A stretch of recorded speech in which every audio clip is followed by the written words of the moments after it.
Persona 4 versi PS2 yang digadang-gadang sebagai the best Persona. Ada juga yang mengatakan best Persona adalah Persona 3 atau Persona 5 atau minimal Persona 4 versi Golden gitu ya. Dan hal ini memberikan harapan yang sangat besar menurut saya atau bagi saya pada awal saat sebelum memainkannya. Skor di benak saya ya mungkin sekitar 80 sampai 88 gitu ya, 8,8 gitu ya, dari per 9 gitu ya. Mereka mengatakan sebagai masterpiece dan lain-lain ini.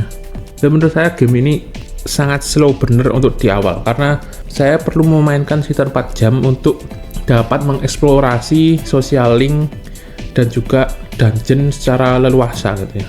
Dan bila dibandingkan dengan game RPG retro lainnya pada zaman PS1 itu, dimana kita dapat melakukan battle dan dapat menjelajahi dunia itu kurang lebih bahkan sebelum 30 menit atau setengah jam gitu ya, itu kita sudah mulai bisa menjelajah.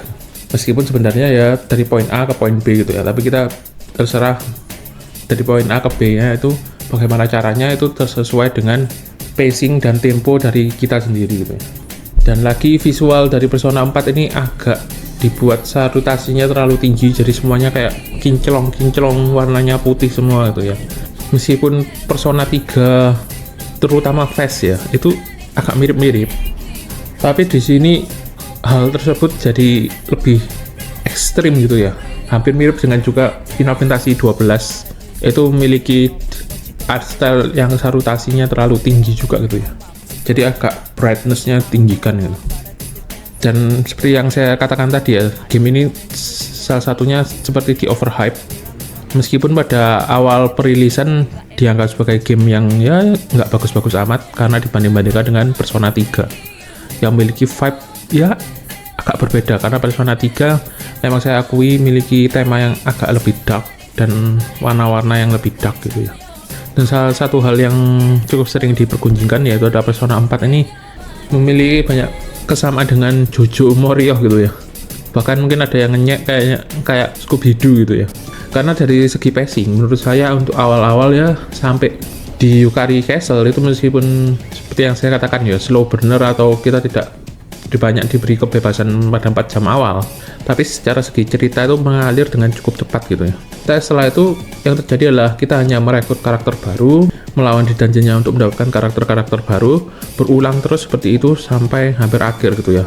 Pada saat scene atau arc-nya Nanako itu baru maju lagi ceritanya secara signifikan, lanjut sampai ke arc selanjutnya yaitu arc-nya main villain, dan ditutup dengan true ending melawan Izanami, yang menurut saya kembali lagi ini memang segi style game ini yang bos terakhirnya tiba-tiba muncul out of nowhere ini tidak cocok dengan saya gitu ya. Meskipun yang agak tidak melakukan hal ini itu adalah Persona 3, di tengah-tengah sudah muncul main villain, dan juga Persona 5 yang ada fake Igor yang sebenarnya muncul di awal-awal dan memberikan sedikit clue bila mana memang ada kejanggalan gitu ya.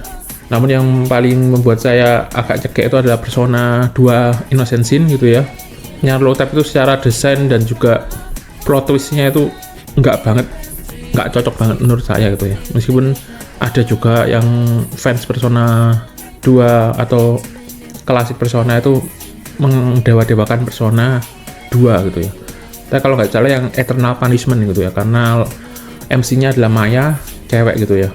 Namun bukan berarti bila saya menganggap Persona 4 ini overrated atau overhype merupakan game yang buruk gitu ya. Cuman menurut saya agak sedikit monoton dan ada beberapa kekurangan di dalam game ini. Salah satunya seperti dungeon yang diselang-seling gitu ya. Dungeon pertama susah, dungeon kedua sangat mudah, dungeon ketiga susah lagi, seperti itu. Lalu juga untuk mengumpulkan equipment material itu dalam tanda petik RNG dan wasting so much time gitu ya.